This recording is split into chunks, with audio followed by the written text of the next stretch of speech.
chilling down the shore. Yeah, nice. Beautiful night, right? It is. I have my buddy from work came down. We just went on the boat for a little bit, so we're chilling, eating burgers. That's nice. Greg is next to me too, but he had an emergency. His kid cut his face and had to go get a stitch. Oh no. Uh-oh. Yeah. I think it's very little. The wife took him to like urgent care, but I see Greg is like he's got his two other kids over here. Okay. So yeah, other than that, we're just chilling down over here. The weather looks nice in Marshville. It's nice here too. Yeah, it's nice. Yeah, it was overcast most of the day. It cleared up nicely as it got later. Awesome.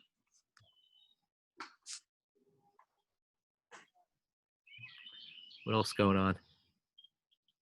Same stuff. I had some interesting conversations. I tell you, I had that Restaurant Depot thing in my mind, and you sent me those things about the 4 moves of a warrior, right? Yeah. And every time I'm writing emails and talking to these guys, I can't help but keep these moves in my head, and it's like I keep on referring back to that Slack channel about where I should be, and I'm telling you, it puts you in that zone. You know what I mean? To make a deal. Yeah. It's interesting.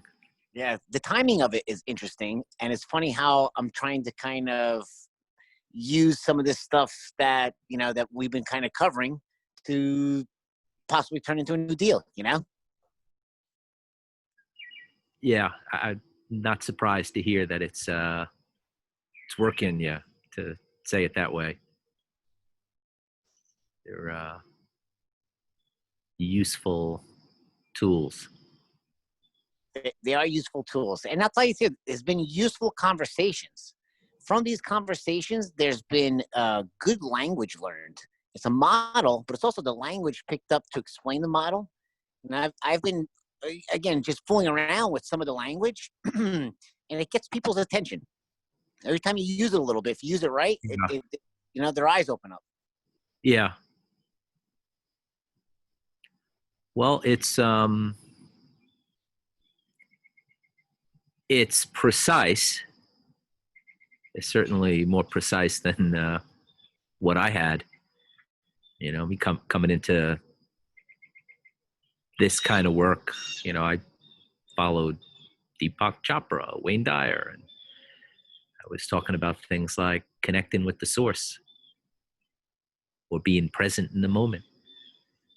Pat Jones, I think on our Slack channel, I think it was on Slack, had asked something about that. He said something about thinking about being present, and it's common. It's just that it's not especially accurate. And if we're going to communicate information, well, that's what we do, then accuracy counts. Not just in what we're telling other people, but it counts in the stuff we say to ourselves or that we program ourselves with.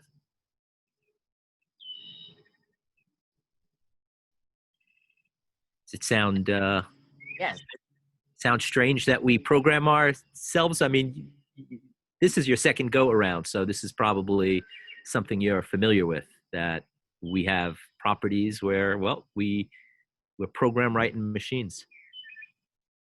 We are. And you know something? The second go around, I feel like I'm out of my freshman term and into the sophomore. Again, this is in one go around, you can't get what you guys are explaining. It's impossible. It's fucking impossible. And I want to say I'm a relatively smart guy, but to get everything, it was too much. And now it's like getting the base model underneath my feet. And then hearing you guys discuss it now, not only am I getting like a recapture, but again, I'm trying to use it in real life situations. And I feel like that's where you see if it works or not. One. Right on. Huh? Right on. No better way than, that's what this particular chapter is about. That it's about trying something else on.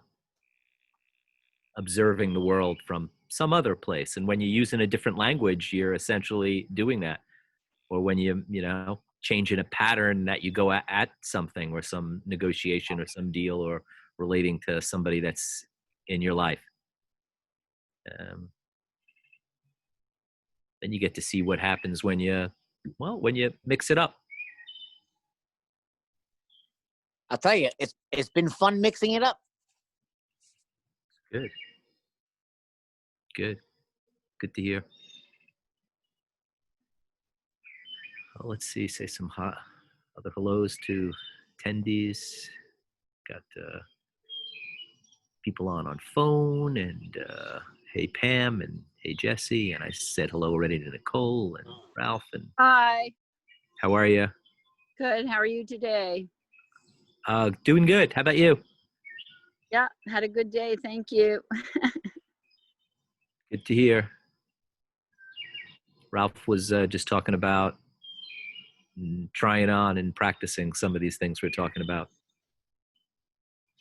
Yeah, no, exactly. That's the only way you get to know more about yourself too, not just how you're managing in life, but who you are. Yeah, that's really observant. That's find out who you are by doing different things. Yeah.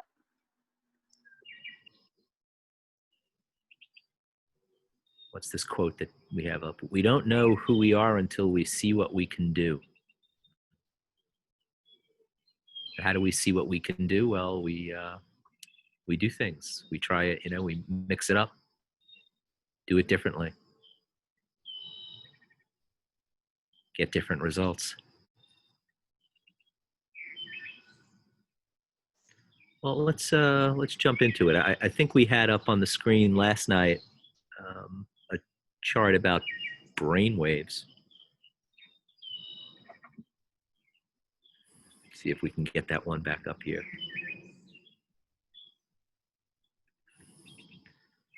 What's up, Pat?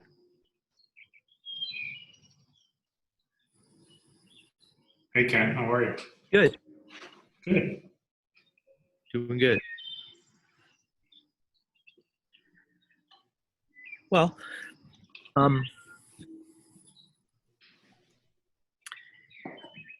we have different brainwaves. I mean, they're not a fine line between these, but this is, accepted scientific delineation of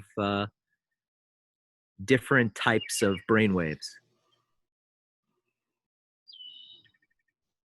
And we use these to, as Ralph was starting to say, to be more accurate about how we think about thinking.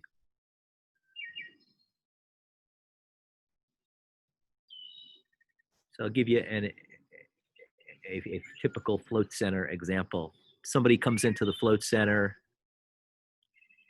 and like most people live their waking lives in a pretty fast-paced beta brainwave, and hey, how you doing? What's going on? Oh yeah, I can't believe it. Yeah, see that? Whoa, it's been a busy day. And that's a brainwave that is associated with conscious thought, or internal dialogue, or logic in this model. And they walk into the float center and they check in, and we either give them an orientation, or if they've been there before, we just tell them what float tank that they're going into, and they go float. And they go float, and they start to slow down.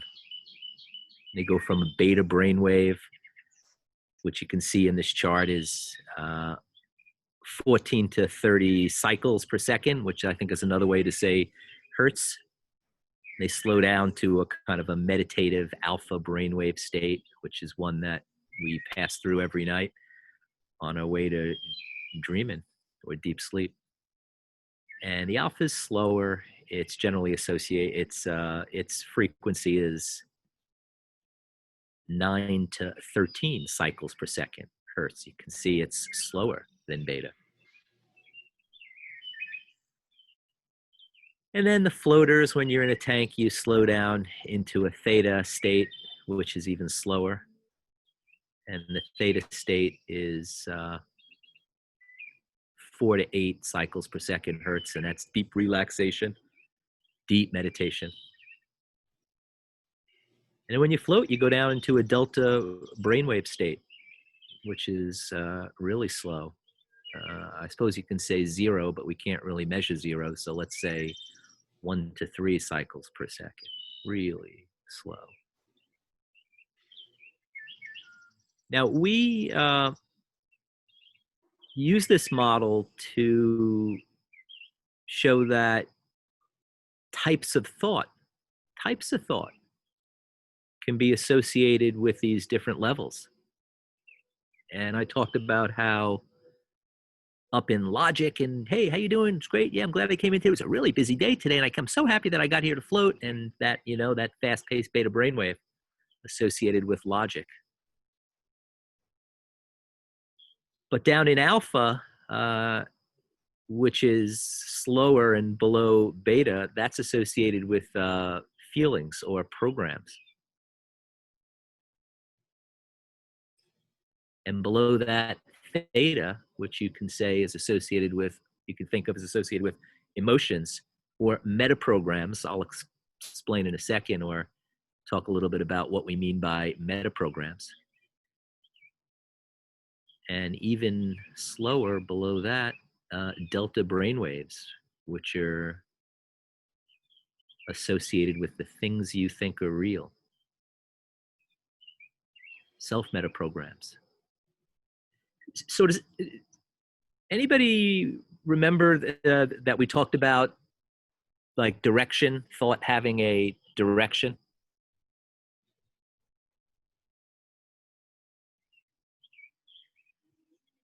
Well, let's think about it this way.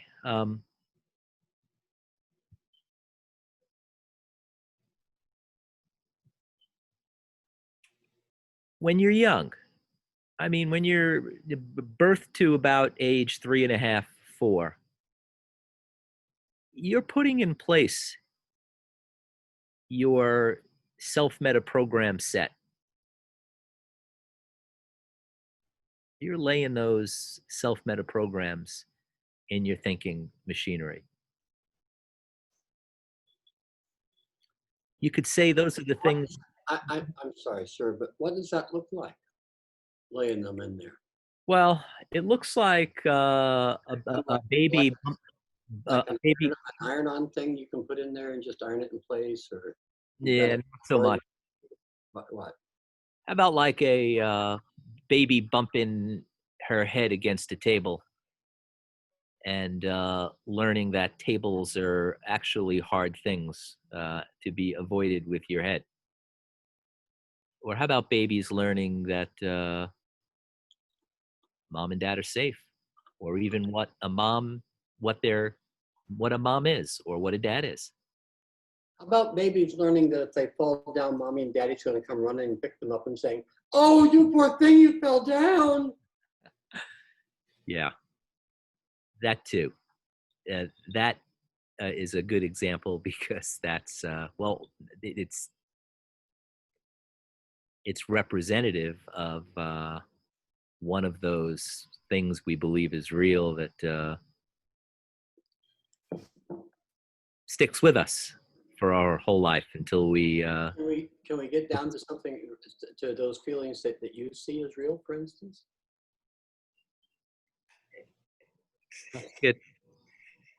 Ask it again. I'm not sure what you get. Could I kind of mention realities that I know exist in your world? Oh yeah, I invite you. Welcome that. Oh, cool. Famous last words, but no, I do. Yeah, Okay. let's talk about some of that. What are nipples to you?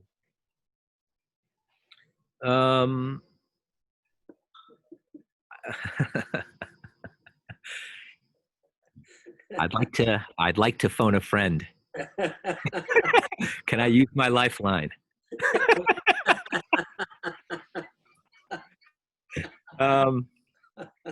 Hey, you don't believe much in small talk, do you? I'm here for you, Ken, but I'm not going to help you.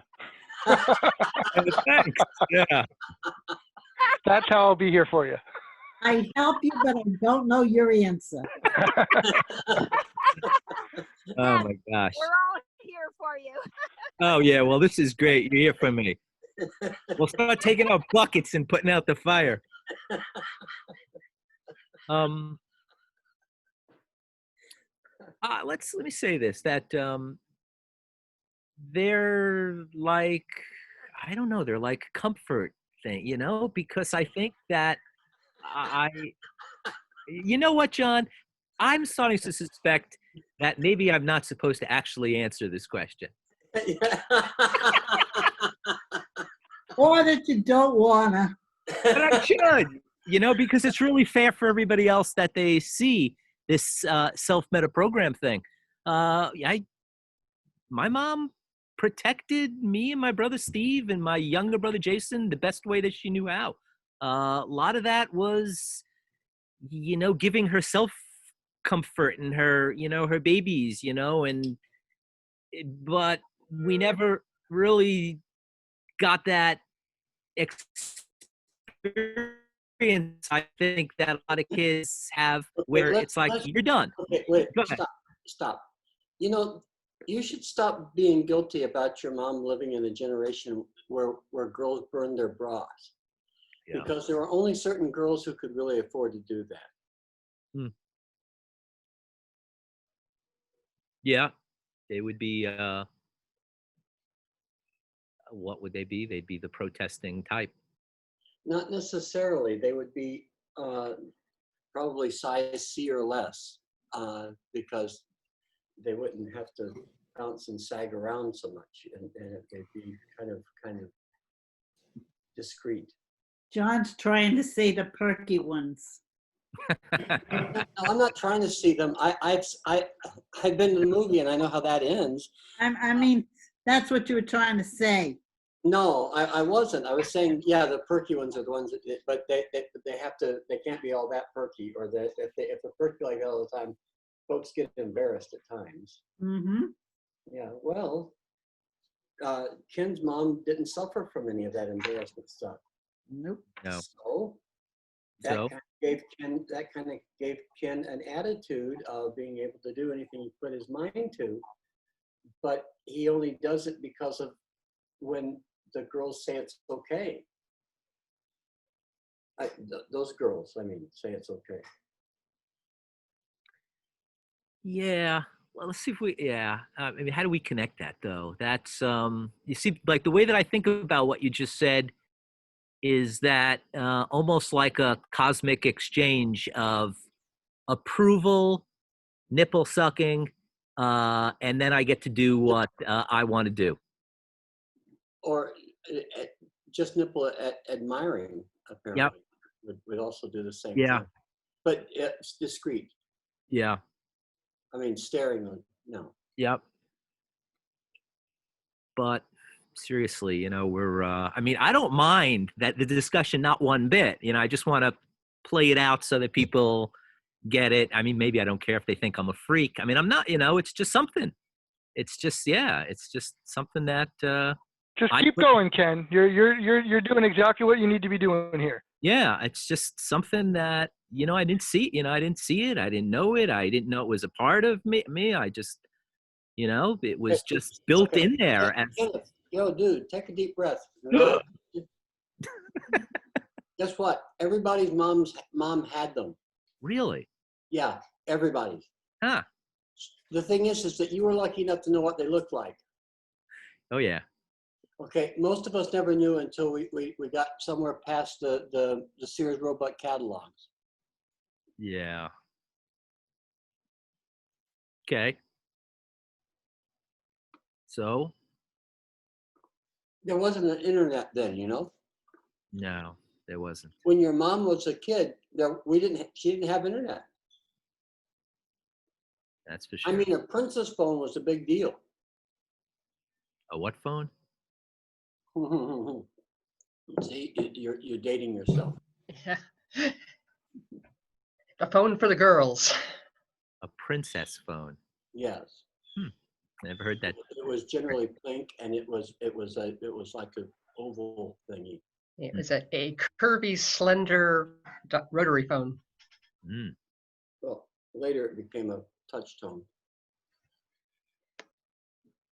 Okay.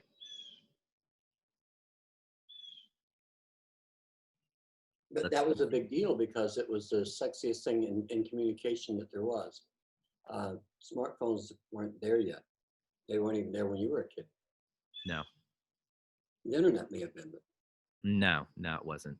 I was already in college when oh there was wow. a thing called AOL that people would go on, or even before AOL, I forget what they called it. But anyway, are we digressing here, or what? Can we? Yes, I'd like to make the. because the thing is that unless you can see the difference between how you saw that as a kid and how you see that now, you don't really know how that idea or how that vision functions in you specifically. Oh yeah, totally, absolutely. Like blindness to it. How that is a lens through which everything was filtered. How do you see that it's even a lens or a way to look at the world without stepping out and looking at it a little differently? But here's the thing, it doesn't make any difference whether it was a positive or a negative. It's No. just simply a lens. Yeah. Okay, it colored things in your life. And it colored things in your life that other people may not have had colored in their lives. They may not have even had that color available. Yeah. It's true. Yeah. Yeah, that's a fact. It's just something, you can't call it good, you can't call it bad, you can call it a lens that I had, a self-meta program, that I developed, or to use my term earlier, that where you came on, put in place or laid in place. I don't know how I said it when I was a kid. There it is. Yeah. Well, cool. Okay. Now here's the thing that I would like to underscore here. Okay, and then I'll shut up. That you guys can have at it. No, yeah. Okay, here it comes. Go. You can't see anything unless you can see it as a difference. I mean, that's the only way we can see anything at all. We only can see differences. I mean, that really didn't register for me until I understood this idea. When I see the color red, what I'm seeing is that particular wavelength being reflected from whatever surface. Yeah. That's a unusual but accurate way to say it. Well, not necessarily unusual, because it's the difference between white light and what I'm seeing. What I'm seeing, in other words, is the difference in that color and white light, that wavelength and the full spectrum of white light. Yeah. I'm seeing that difference. And I'm identifying it as a color. Yeah. If I see green, I'm doing exactly the same thing. Now, you have to stop and consider how that affects us, right? I mean, it's not anything good, bad, or indifferent. It's just that's what we do. We see things that are different. We see differences in things. Okay, and so is it really any wonder that we see Black people as different? Should we? No, they're people. They're not different. They just look different. That doesn't mean that they're at all different. It just means that they have a different appearance. But then you know what? To them, white people really look strange. Okay? And, you know, to Mexican people, for instance, you know, we gringos, we think funny. We think about time funny. You know, we think about order funny. We think about right and wrong funny.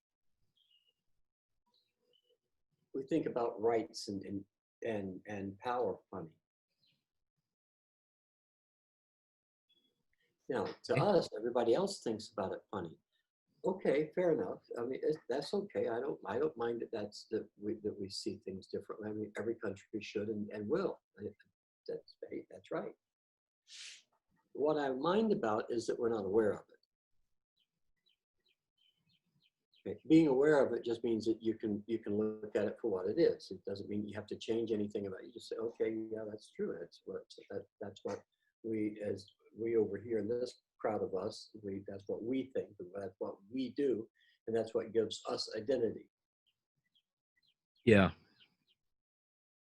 I think based on what you're saying that the awareness of the lens or lenses, self-meta programs, beliefs in real, whatever you want to call them, that I had is really nothing more or less than an opportunity for me to examine it.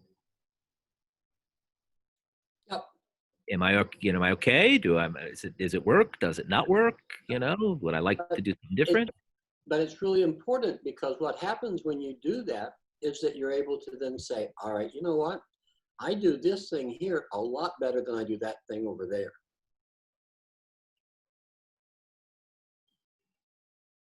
I mean, what I do is really necessary for what this whole thing is being done that I'm involved with.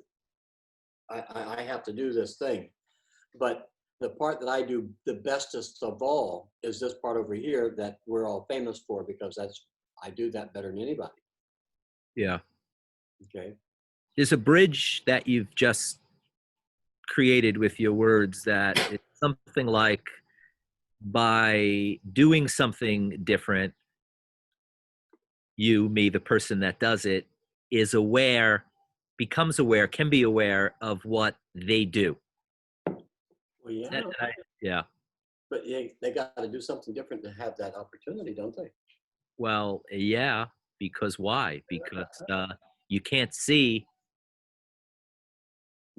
the thoughts, the beliefs you use to look at the world because you're looking at them. It's like if you're using the same ones all the time because you're in the same situation all the time. You're driving the same route all the time. You're walking the dog in the same pathway all the time.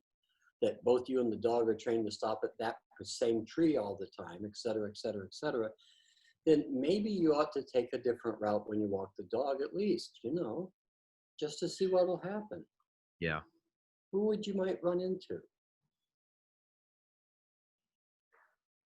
You might take a different route to the store. Will it take you longer to get there? Gee, maybe. Who gives a damn? What will you see when you go that way? Will it be more interesting than watching a rerun of Friends? Yeah. All right. Let me say it this way. I think I could say that the starting point here is that we only notice differences. Yep. That's the only thing we can see. Yeah. That's the only thing we can actually see. Yeah. But yet I'd say too that things that show up, because every day, despite what it may seem as a humdrum repeat of yesterday, is anything but. I'd say is filled with at least potentiality of noticing differences. Oh no, there's all kinds of differences. But Yeah. we think we're in the same, doing the same thing the same way, saying the same things, going to talk to the same people, going to jobs. And to tell you the truth, it really gets to be the same. What are you going to learn from there?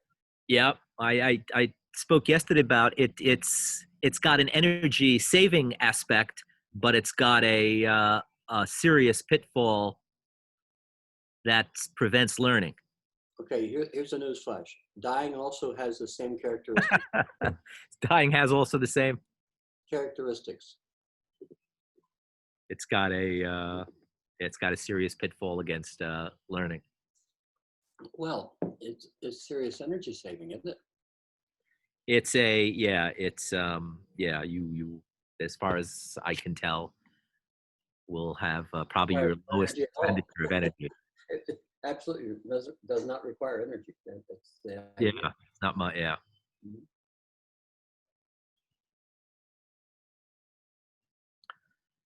So what are we showing here? What are we what's the maybe the point here is that Well, you do something different. I can tell you what I'm doing here. Okay, I'm jumping around and looking at as many different ways of looking at this particular idea as I can come up with in the next 2 or 3 seconds. And sometimes I even surprise myself with the ridiculousness of the things I come up with. They're entertaining to me, but everybody else says that they're weird. I think they're Yeah. right.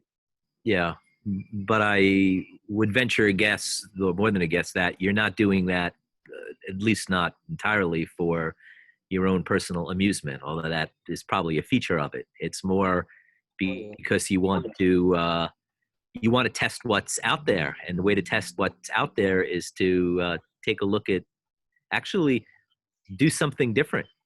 Even look at, look at, Oh, look there at are that. a multitude of ways to look at things.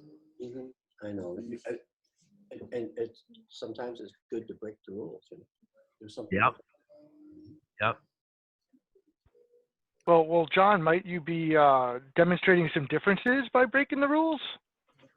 I never do that. I'm a good kid. Yeah. So, So Ken, I'm curious. Do you have a way to see the difference between how you used to view what a nipple was versus what you do now? Because trailing this line of thought that we've got here, if you can't identify the differences, then there probably aren't any. And you're still using that old set. I can help out with that. For a long time, I thought the nipples had to do with plumbing. Well, some of them do, I suppose. Yeah, but I found out that I really wasn't as interested in those kinds as I thought. yeah. Well, let me, John, you're being funny, huh? No, I'm not. I'm being gross. Yeah. Um, I'm being politically incorrect as well. Yeah, that's a difference. No, not really. I do that all the time. Oh, okay. All right. Paul's question. Yeah, I think that I've had this thing in my sights for maybe 5, 6, 7 years, and have wrestled with things like respect and treating women as human people and not objects of pleasure. And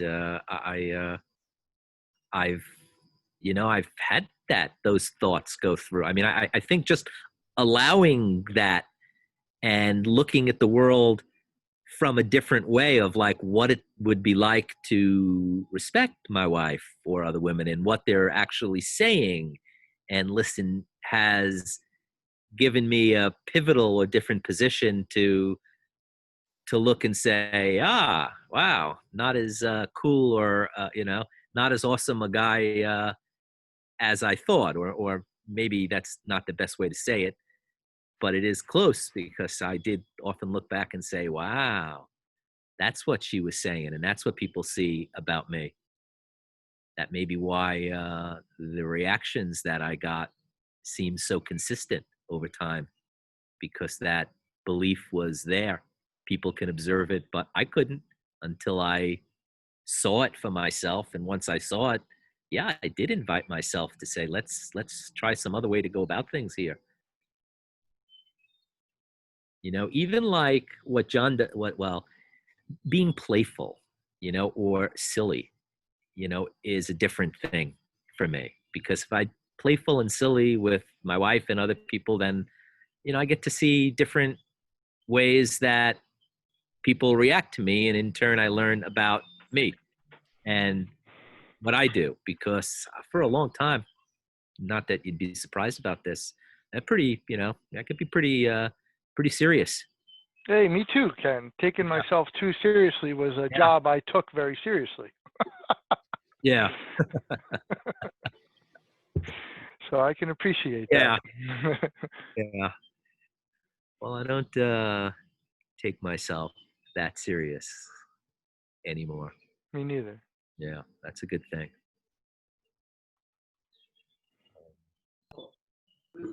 You know, the light really plays tricks on your skin tones. Did you know that, Ken?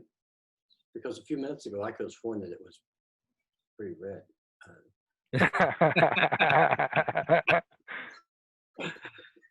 Yeah, well, I think I've got a tinted light that Okay. must have tinted red for a while. Yeah. But yeah, it's Is that the light that comes on when somebody says nipples? that's good. Be a little playful. Yeah. Elise, I'm really glad I was muted right there. I pretty much snorted my drink.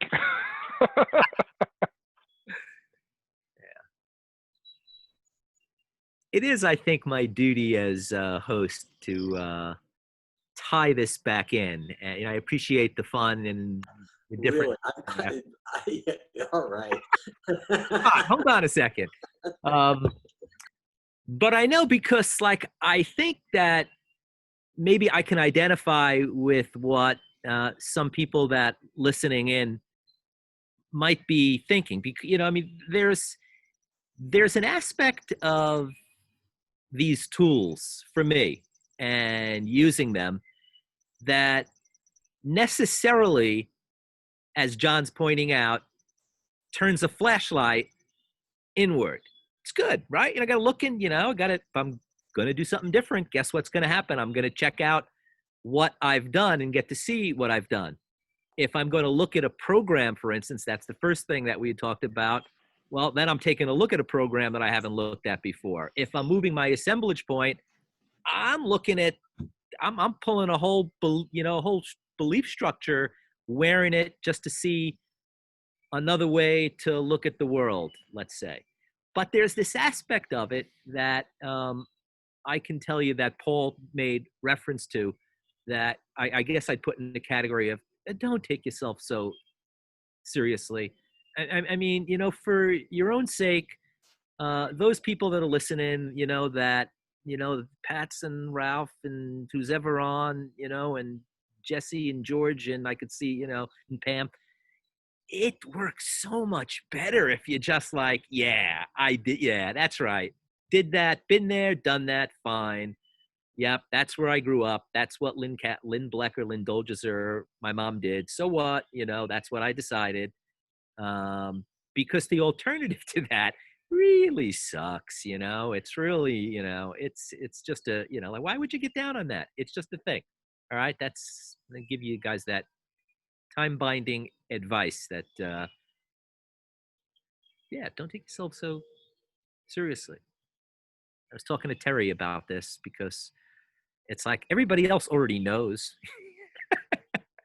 What do you mean they know? Yeah, they could see what you're doing. You know, they may not have the words to see it, but you'd be kidding only yourself to think if you're, you know, hiding something. It's not hidden. You could see it. So come on out and play and try something else on. One of the things when I first met John that I found strange is I'd go down to Mexico. Like the first time I met him in person, I think I spoke to him because way back when it was all like email. We didn't even have this video thing. So I think I met him down in Mexico about 10 years ago. And of course, he didn't look anything like I thought he'd look like because I hadn't seen even a picture of him. But he has this habit of just doing some of the things that are, let's just say, different. Like if you're typically like in the supermarket here or anywhere you go here, people will, apologize for themselves. If you step within a foot of them, excuse me, I'm sorry. And it's very like robotic. It's really like we have these scripts almost like we're, in these patterns. But what I observed from John is that he'll like deliberately break it. If someone steps in front of it in a supermarket and apologizes for themselves, he'll say, well, ask them why they did that. Well, they've got nothing to be sorry about themselves. And it's like, just breaking out of a habit, doing something different. You get to see different things. You also get to see, how people react to you when you try something else on. But don't take my word for it. Try it yourself. What else? Questions here? Must be some.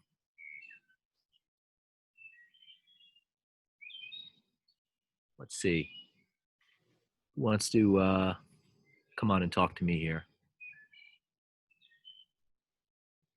You know who would like to explain this, the things that they're realizing about this would be Mr. Weaver, I bet. Sure.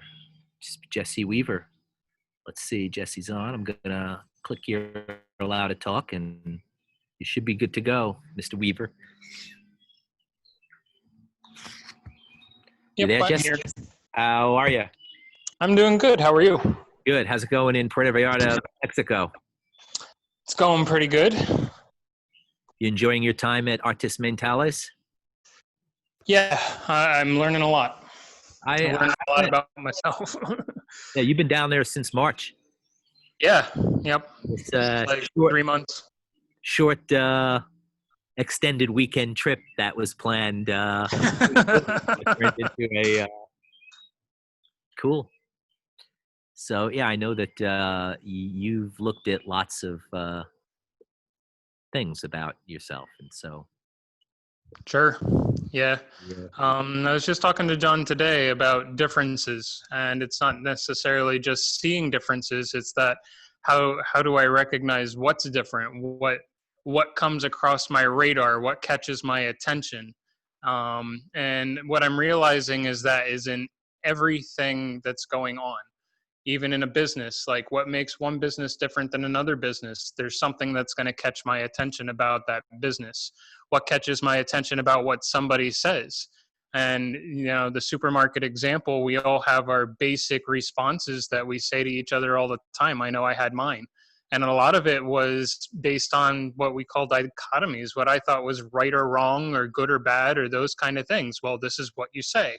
So everybody's saying the same exact thing to one another in the same way. So there's no difference there. There's nothing to pay attention to. There's nothing that really snapped me out of my robotic ways of thinking. So one of the awesome things about being here is that all of a sudden I'm paying attention to things I've never had to pay attention to before because there's so many differences. Differences in ways of being, differences in ways of living life, different culture, different styles, different thought processes, and what to wear, what to eat, how you greet and meet people. So I really had to begin to reconsider what I thought who I was and what I was all about. And so I think that's really expanded in a lot of ways just by being exposed to things that are different and to having to pay attention. I haven't been able to just run my regular habits and routines. I've actually had to step outside of what I know and what I've always done with myself. So I've actually learned that I can learn how to do new things and that I can pay attention, and that's expanded who I am.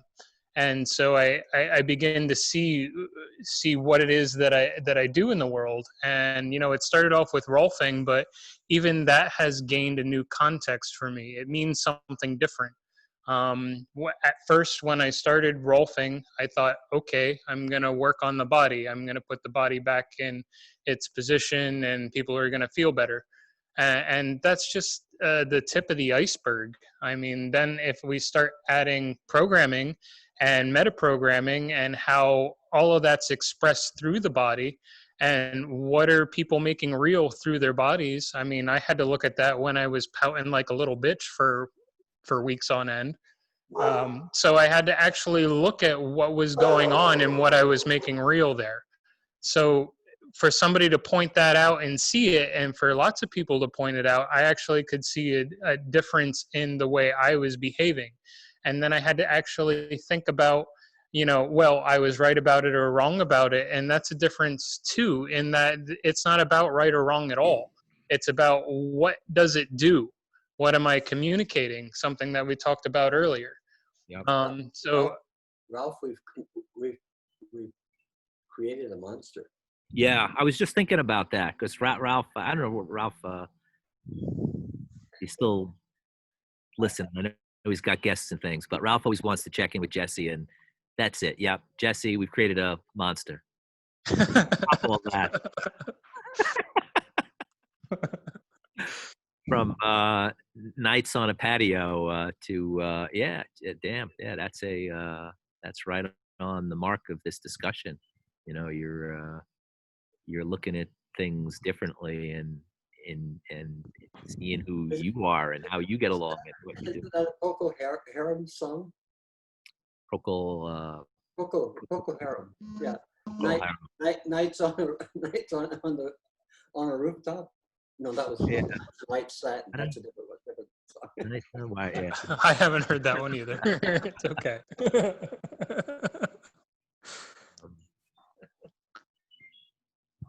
Jesse, man, that's all cool stuff. That's really, couple months down there, and dude, man, you're. You can see a difference. Yep. See a big, See a big difference. Yep, it's totally different for me too. It's good. Good. Yeah, you're developing a clientele down there now, I understand. Yep. Well, be careful. Working on it. Okay, working on that. It's good stuff, man. Yeah,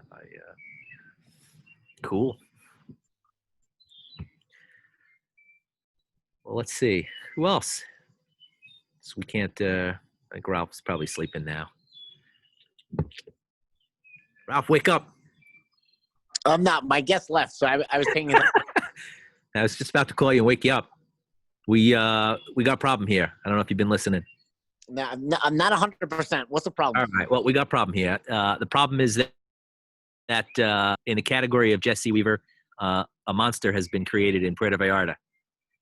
I was listening, so I'll report back to you that no longer is Jesse Weaver pouting or sleeping on the porch or, dreading his existence. He's living life, enjoying what he can do and finding new ways that he does his thing and new and better ways, all because of this tool of differences.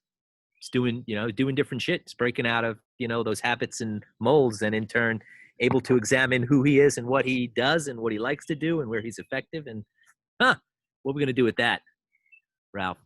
Nice. Now he's become into the leader realm, and now he gets to train other people and get more people to do that. Yep. To do the same thing.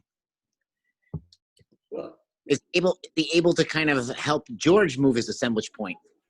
Well, you should see whether that's true or possible or not. Since you have another few minutes here. Yes.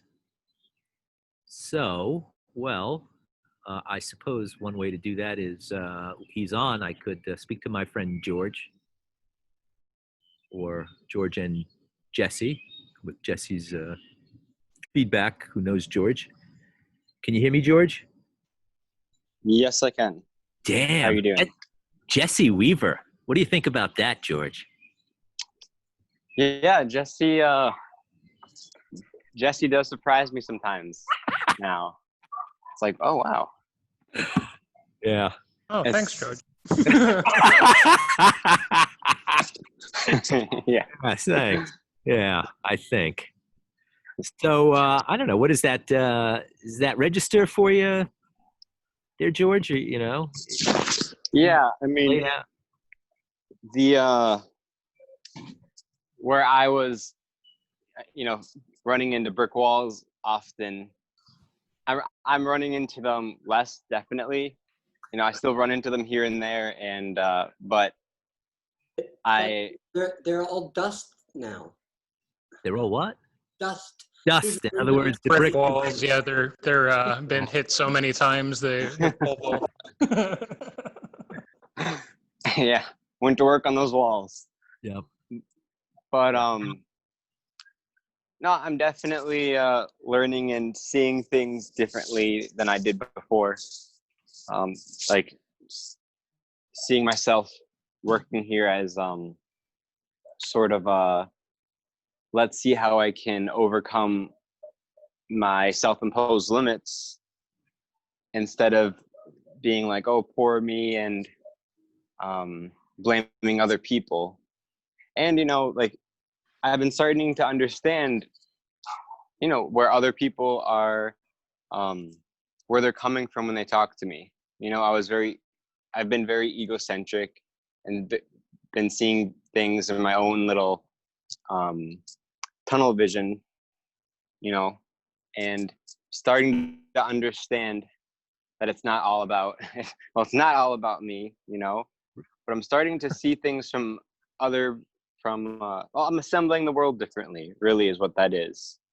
Moving the assemblage point so I can be in harmony with other people, and yeah, I'm just making sure the old programming doesn't kick me out of harmony, or that I don't allow myself to get out of harmony from the old programming. Yeah. Would you say the outside world often gives you reminders of that? What'd you call it? Egocentric, or where you're thinking everything's just for yourself?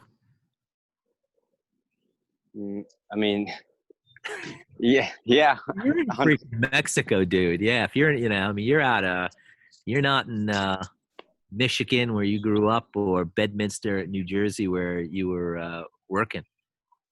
That's different. And besides that, you're living in a float center. And besides that, you're hanging out with John Worthington and Sandy. So I would expect that you probably say that the external reality of all that combined is, I would think, sending you some pretty strong messages that those self-meta programs, beliefs in real things that you took with you, your childhood, might not have the value that you thought they had when you hopped on a plane and got down to Mexico. What would you say? Yeah. George, I've got a quick question for you, George. Mm-hmm. It's Paul. How you doing? Good. You said earlier that you are not letting your old programming trip you up, I think is how you said that. Mm-hmm. What does that look like, not letting your old program trip you up?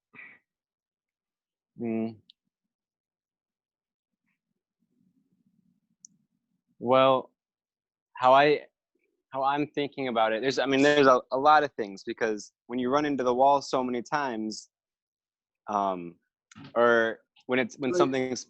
George, if you would allow me, I'll answer that for Paul so that he can actually get an answer. Sure, let's do that. Okay, we could if you like. George defers his time to Worthington. Yeah, look, something that's happening for George is that he's really trying to fit, let's say, the playing field into psychology, or the psychology, he's trying to iron it out and make it fit the map that the playing field provides. And there are overlaps, but they're not. It's not a complete map psychology. It doesn't cover enough stuff. It doesn't really account for the relationship. And so George is really struggling with why and where and how and so forth. And so he's trying to develop a language that will allow him to talk about what he's learned in school and what he's learned in let's say the school of hard knocks or the school of life, let's say. And it's like they overlap, but it's work to find where they are. Yeah. And he's struggling, I think. Okay, Yeah. that does make sense. That's answering my question. Yeah, it doesn't seem too different than being a counselor at law for 30 years and having to, well, I don't know, reconcile, but fit that within the structure that we're building here. Yeah. Because I had the same trouble trying to fit New Testament Christianity into this too for quite a while, or this into New Testament Christianity perhaps. It took me quite a while to understand that they were really talking about the same thing. yeah, It's a struggle. It's a lot of work. yeah. And so I applaud George for taking it on. Yeah. But I also know that it makes him just goofy as a pet snake every now and then. Particularly in the morning during breakfast or while he's trying to make breakfast, because he wakes up with a lot of stuff in his head apparently. And seeing breakfast can sometimes be a challenge. Yeah. So these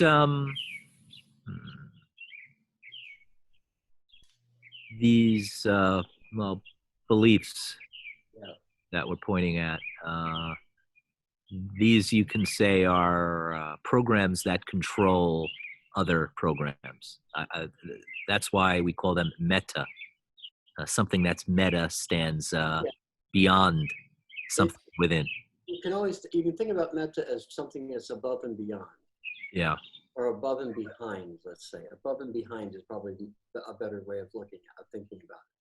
Something that's meta is above and behind. In other words, it controls from above and behind. Yeah. That's not the thing, but it's the puppet master. Yeah, let's go, Terry, if you would, back to the upside down pyramid slide. Wow. Okay.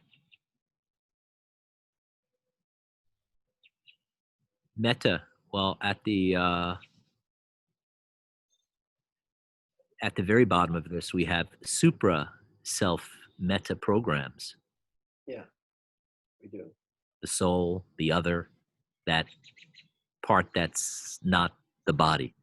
Yeah, but I really am deigned to talk about that a whole lot because everybody thinks that the soul it must express in human meta programming, and it doesn't necessarily. It might, but it doesn't. Yeah. There's not a law that says it has to. What does that thought or that thing mean where people are prone to think that it must express within human programming? I think I can say where I ran into walls with that, Ken. Okay. I thought my beliefs or what I was doing came from the soul. Or like, oh, I want to do this because my soul is expressing through me. Not that these are just beliefs that I learned as a kid. Yeah. Okay. Okay. Well, that makes my soul wants to be arrogant right now. Nope, that's not exactly what's going on there. Yeah, especially if you're diligent and you do the work and trace back the origin of that thought, then the origin of that thought comes from some experience you had, just like the origin of the nipple thought comes from some experience I had. Yep. That then becomes, what we call a self-meta program. Yep, something in the brain. Well, Ken, if George can identify the programming, he'll be able to detect a difference when it's coming from the other. Yeah. Right. Yeah. That's I really think, useful. yeah, because I think once you, because I don't really have this experience yet, but I think once you get a lot of your beliefs, once you sort through them, then you can maybe tell a difference between those self-meta programs and the super self-meta programs. George, Yeah. you don't ever see those. You see the influence of them. Right. Okay, yeah. Say more about that. Yeah, there you go, George. That's a difference, George. Say more about that. Hold on a second. Wow. Wait, you guys pause for a second. Making a note. George says, say more about that. Got it. All right.